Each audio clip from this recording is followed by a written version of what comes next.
What is happening, YouTube? Cowboy here, and it is time to take a look at my Onmyo and Switchglaive build.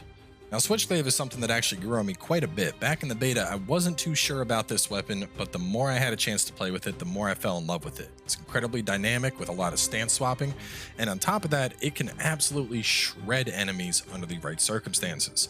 So today's build is a bit of a Onmyo warrior mage. We have a big focus around being able to do damage with our Switchglaive, but we can still bring the pain, and particularly in regards to applying elements and building up our anima incredibly fast to drop out big, beefy soul cores like Ryumen and Otakemaru.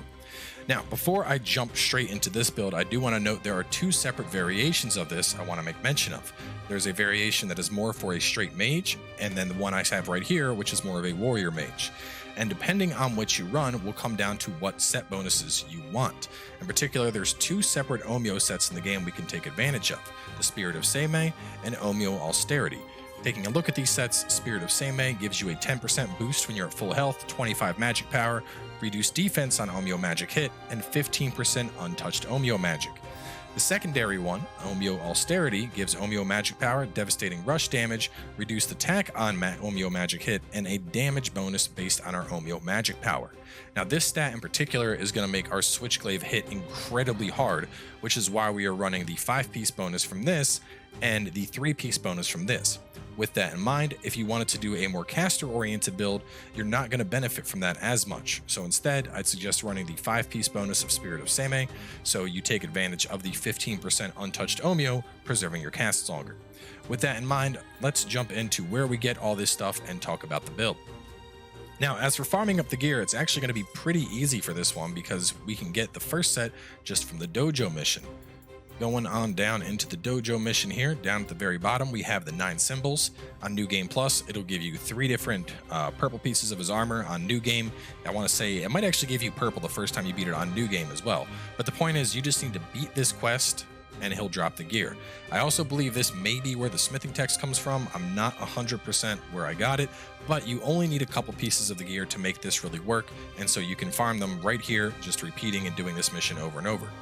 As for the secondary set, we're going to farm that one off of our good man, Ryumen Sukuna. Sukuna? Is that right? That's not right. Sukuna, it is right. Wow, I've been playing for too long.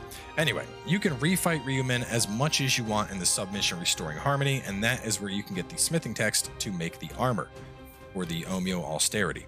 Now, jumping on into the Switchglaive, we're actually going to head to the blacksmith a bit, because this build is great in that you can use whatever Switchglaive you want.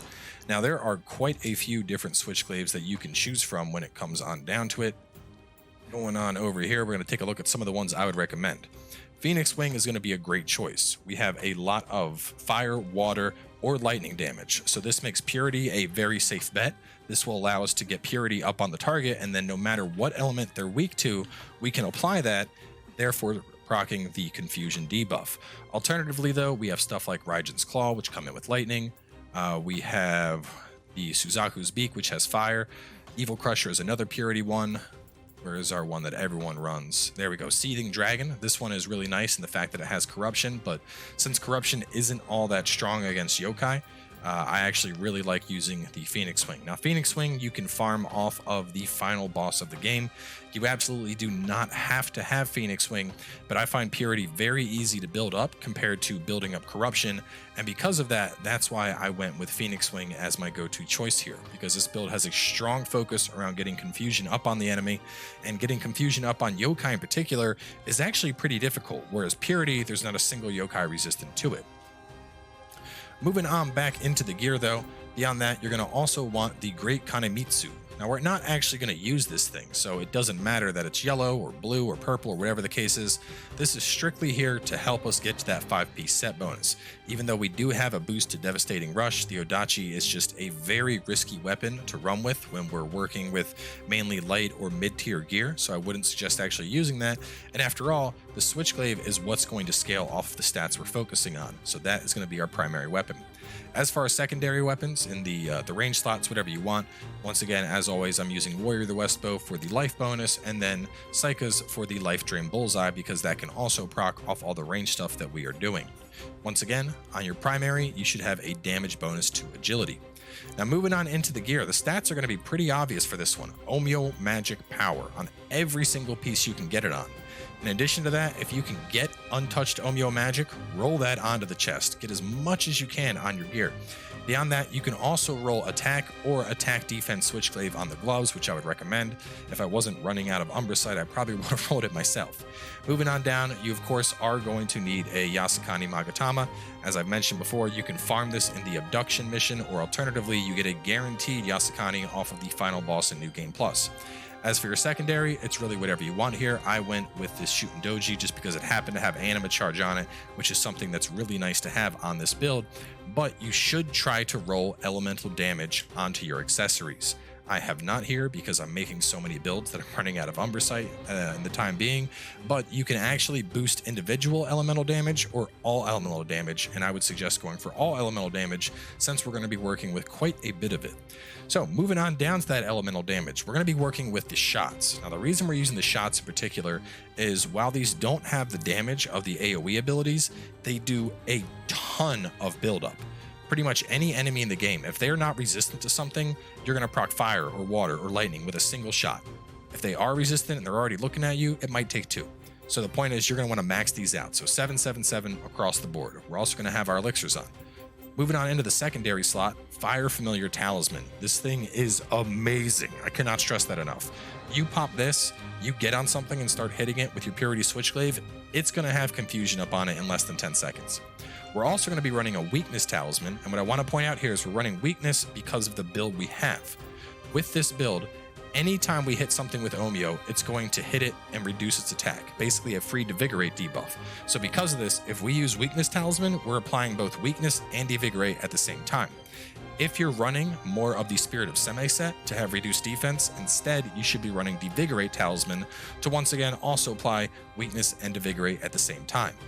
Having that attack reduction is going to really help with this build survivability because we're not in very beefy armor and you will take some hits. So because of that, it's nice to have that attack reduced on down. Besides that, Barrier Talisman to keep our key recovery up, and of course we have a couple quick change scrolls on. Moving on down, when it comes to Guardian Spirits, there is none that compares to Genbu when it comes to playing a mage. We get an anima bonus of A- on ranged hit that procs off our Onmyo. We get Stalwart, meaning if we're in the middle of casting, we're not getting staggered. We reduce some of the damage that we're going to take, we reduce the elemental damage we're going to take, and we get an anima bonus on Onmyo magic hit of A. Now we're going to be combining this when it comes down to our soul cores to scale things even higher. We're going to be running Ryumin Sukuna. He gives us the anima bonus anytime we confuse the enemy, which is super frequent, and an anima bonus on Onmyo magic hit A. Now you probably are saying, hang on, we got Onmyo magic hit A and Onmyo magic hit A. Isn't this bad? Isn't this going to counteract? No, actually. If we go to special effects and scroll on down this giant list, you can see my anima bonus on Onmyo magic hit goes up to A+. This will keep scaling up as long as you are stacking those abilities, and when you see it in action, you'll understand what I'm talking about. But basically, this build has so much anima gain on it, it's absurd.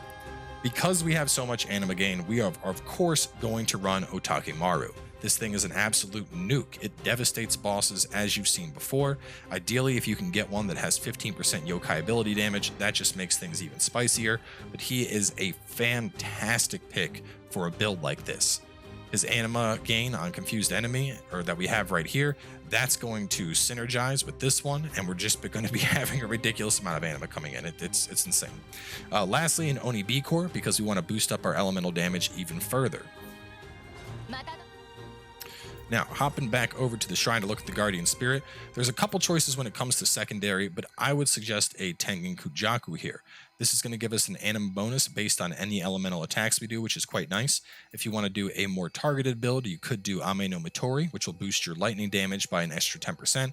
But all in all, Tengen is a solid choice here, giving us even more anima to come on into the build. Now, moving from there on over to the skills. Now, the Switchglaive has a lot of skills, and if you saw the recent stream, we went through almost all of these and kind of narrowed it on down. First thing I want to touch on is the Mystic Arts. If you're going to use one, I'd suggest Wildfire Flux, but the Mystic Art really isn't that good here. This is a really difficult build-up. You need to go through 5 different stances to execute a move where you essentially stab them and then flip the switchglaive open like it's spring-loaded. The damage on it is kind of meh, and I just don't really find it worth using. Now, we don't have it on right now because I didn't have enough Onmyo points. If you're gonna pick one, I would go with Wildfire Flux, but it's not something that I would consider necessary because that hold to unleash isn't really worth it. With that being said, the attack power increase is actually pretty nice on this, so if you're going to use one, Flux is the one to go to. Now, looking at the rest of the stuff, first up, Rakshasha. This is going to give us even more anima gain to synergize with all the other ridiculous anima gain we have coming in. Obviously, you're also going to want Switch Stance, Retribution, Edge, and Blade, allowing you to quickly swap between stances at the end of a combo by just hitting R1 in either top, mid, or light is one of the core aspects of Switchglaive, and it's what makes this weapon so fun to play. Also, if you follow up from that switch with an additional attack, you can switch back afterwards, allowing you to chain these combos. In our low stance, we want to go up to Whirling Blade. This thing is absolutely silly. It allows you to reflect even cannonballs. There's no reason to not have it. We're going to do Calamitous Blade. This move actually is pretty good at hitting the horns on Yokai to break them on off. Just Reprisal is going to be our go-to parry choice, and then Blinding Edge is going to be a space maker. It's going to allow us to knock back enemies and gain some space. Tranquil Edge is worth noting that you can use this to even counterattack on Yokai, but the ability itself just didn't feel that good in testing, and so I decided to leave it out of the build. Mind's Edge, a solid move to destroy some ki. Now, going into the top stance, we are going to have Empty Retribution on our L1 square. This ability has great mobility. It can actually dodge attacks in its motion, so if a big attack's coming and you do this, you're probably getting some damage and dodge out of the way. We have to go past Divine Retribution, but we're not going to have this on. This move has a long recovery. It has good damage, but it has a brutal recovery. And we're going to have Infinite Retribution too. This ability will decimate bigger yokai if you can get them to stand still. If you can get them to where you break their ki and you go into this move, they're going to just freaking melt. It's absurd how fast this can do damage. Moving on into skill customization. Mortal Retribution, we're going to be putting a Courage bonus on. Infinite Retribution, we're putting our Magic bonus on. And then Empty Retribution, we're putting our Constitution bonus on. Beyond that, you can really put stuff on whatever you want. I have on Mind's Edge the extra ki damage of Masterful Slice, but I play a lot in high stance. I just always have, and so that's why I focus high stance on the majority of my builds. Now, looking over at our stats, a couple things here. Dex is left at base. Skill you need up at 15 for the gear. Strength is going to be at 8 for the gear. Stamina left at base. Courage is going to be our third dump stat. What I mean by this is, first off, we're going to be leveling Magic up as high as possible. After that, we're going to level up Constitution as much as possible, and then we're going to level up Courage as much as possible. Courage will help to scale up the damage on the Switchglaive, and it'll also give you a little bit of Onmyo magic power, but I find it more beneficial to get Constitution up and get your health up nice and high because we are in lighter armor, and when we take a hit, we want to be able to actually survive. So Magic, Constitution, Courage are going to be the 3 tenets of this build. Heart we actually have up to 30 to meet the requirements for Tengen Kujaku. So, having covered all that, let's jump on into a fight. We're actually going to go against Ryumen, even though I covered him in a previous video, because it's pretty funny to fight an enemy that is pretty Onmyo resistant with a build like this to show what it's capable of. Now, while Ryumen is going to be resistant to either fire or water depending on what side he has showing, we can still mess him up by using the opposite element and lightning. So we're going to use a combination of this to build up a buttload of anima and then nuke him.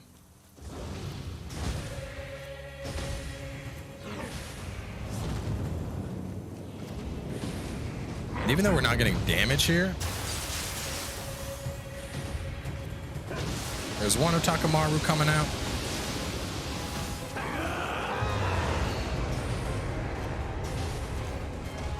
There's a second Otakamaru coming out.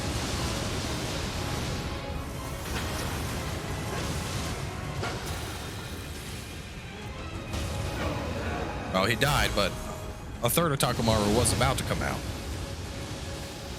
Really does fulfill the fantasy of that elemental mage thing, right? And while that last fight was great to show how much anima we can pull into nuke stuff, let's show what a fight looks like when we're focusing more on our Switchglaive. We're also mixing things up here. We're pulling out some Shinkigamis. These are actually really, really useful. They're essentially Onmyo traps that you can set on out. So we're going to be running with those and doing a bigger focus around getting in and doing physical damage. So put out a couple of these guys right here.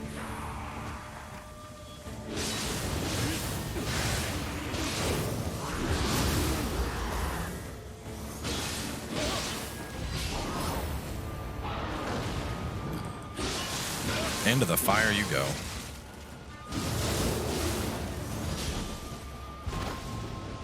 Now this guy, he's weak to water. So we're going to put out a couple of those real fast.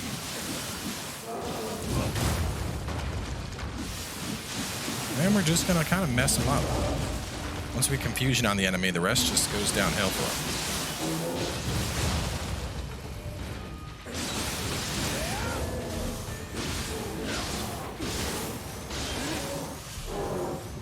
And I really like what a good punching bag Gozuki and Mezuki are. They're not hard by all means. I don't consider these guys hard at this point in the game, but they serve as an excellent punching bag just to see how ridiculous something can get.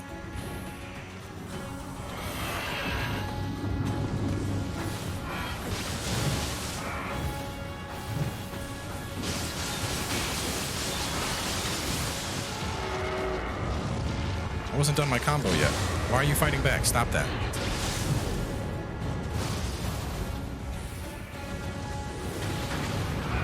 Have some Shinkigamis. Those are for you. I know you're resistant to water, but I don't care. And when it comes to humans, I like to do what's known as a Shikigami bomb. This essentially involves putting out a bunch of Shikigamis. Pretty straightforward concept. We're going to get him to run on into him. In general, I'd say try to keep it around 6 anymore, and I feel the damage actually scales off of them. But essentially, those will blow up, inflict instant discord, and then you just kill them. Very easy and very effective for farming a variety of humanoid opponents. Now, before we wrap up, let's take a very in-depth look at the Onmyo tree. Now, there is a lot going on in the Onmyo tree, and even if there's non-combat stuff, there's a lot here to like. Down here, we have Earth Folding. This is like travel talismans, but you can use them on demand. Over here, we have Luckbringer. This is awesome for when you're farming. Over on this way, we have Wealthbringer. This is great if you're trying to farm up gold. For this build in particular, though, you're going to want to get your fire shots, your water shots, and your lightning shots. Beyond that, I also like picking up the Shikigamis. Those are usually immediately attached. There's water shot, there's water Shikigami, there's fire shot, there's fire Shikigami. Fire familiar is up here. I also like picking up fire break, pure mind, water break, and lightning break as passives. There's also passives at the end of certain trees. We have Panacea Curefest here for more healing. We have Evil Ward for reduced damage from Yokai, extra Amrita with Vita Spirit, and probably most importantly, Incantation Mastery, which will allow you to go up to 35 slots for Onmyo. So there's a lot in the tree to go with. I would focus on those in the meantime. Some other stuff I find neat. Guardian Spirit Talismans can be fun depending on your spirit. Blessed Bolt can be pretty funny to instantly pop something in the head and then get a final blow if you want to do gimmicky stuff. Arch Yokai would make this even more silly with more anima gain, but this actually is the same thing that we're getting when we do our Switchglaive buff, so it's not really necessary. Carnage could buff your attack power, but it's going to boost your defense on down, so also a thing I don't really like. And then up here, we have Soul Purge and Soul Release, which can be good, but it keeps bottoming out your familiarity, and I'm just not a big fan of those skills. But there's definitely a lot to Onmyo, and it's more than just damage. You know, we have the traps with the Shinkigamis, we have the element application with the shots, we have the AoE with stuff like Explosive Shot or with Geyser Shot, and there really is a lot to like when it comes down to it. Obviously, I would suggest running Awakening here. That's why I can cast so fast. If you want Onmyo as support, instead Amplification will boost the duration of your buffs. So that is going to wrap things up for the Onmyo build. Up next, we have Axe, and then beyond that, I'll probably do a couple fun gimmick builds, stuff like a Ninja Bomb build, or maybe something that focuses around your Yokai form. So once again, appreciate the support on all these build videos, and I'll catch you guys next time with more Nioh 2.